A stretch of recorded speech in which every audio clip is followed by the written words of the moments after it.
patnubay at gabay ng magulang ang kailangan. Maaaring may masiselang tema, lengguwahe, karahasan, sexual, horror o droga na hindi angkop sa mga bata.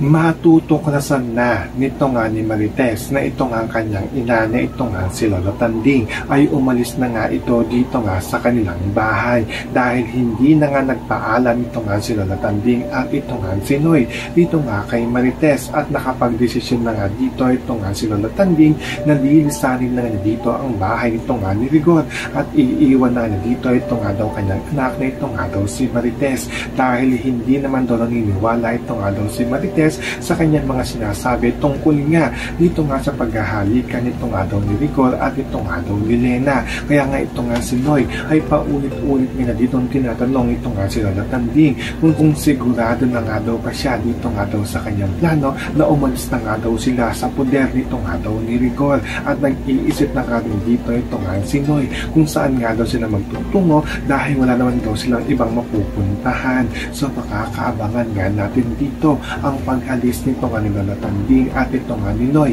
dito nga sa poder nito nga ni Rigor. Yan ang ating mga pakakatutukan at pakakaabangan dito nga lang sa LPG's Batang Quiapo.